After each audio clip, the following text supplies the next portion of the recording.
Alvin Toffler was born on October 4, 1926. He is an American writer and futurist, known for his works discussing the digital revolution, communication revolution, and technological singularity.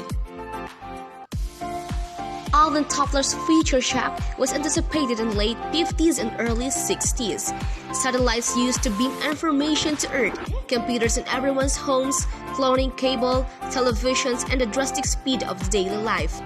According to him, change will come at man at an ever-increasing rate of acceleration, unable to keep up with the super change pace of change, and unable to adapt mainly change will plunge in the future. There is also a time machine expertise. Mr. Bremer goes back in time to a French village. What is like in 1280? Is it much different from 680? This simply and as time flew, things were getting better, and things were getting updated. Upon seeing the difference before and today's generation, we can all now see that we are so much dependent on what the social media wants us to conform.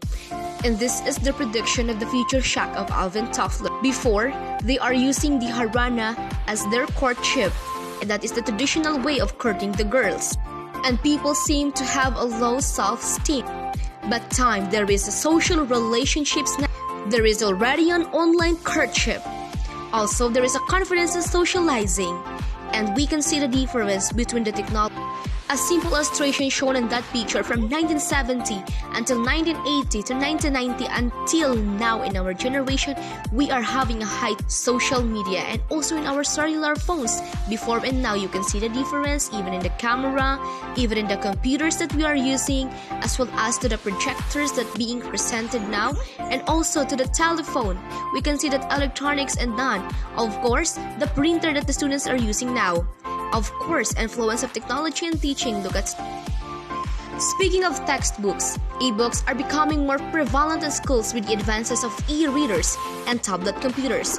I think in the near future that students would carry around big bulky backpacks filled with heavy notebooks or textbooks. That is why the protection of the future shack of Alvin Toffler. The same goes with the way we think of textbook is completely changing. It is no longer limited to merely text and pictures. Today's textbooks often have web-based sites that include assessments, animations, additional materials, videos, and other materials to support the learning of new content of today's generation. Well, much attention has been placed on interactive gaming as a powerful platform for student learning. Every day, new programs and web-based tools are teaching our students that was and once appear are chalkboard-based that is not included now. Hence, I was so thankful and I'm so blessed that before technology took over, I'm so glad that I have a childhood that technology was not that too influencing, and we have only the traditional materials and traditional method of learning. And this conclude all the future shack of Alvin Toffler's and his book. To end up with this presentation, according to Alvin Toffler, the illiterate of the 21st century will not be those who cannot read and write, but those who cannot learn, unlearn, and relearn. By Alvin Toffler of the Future Shack. Thank you so much for listening.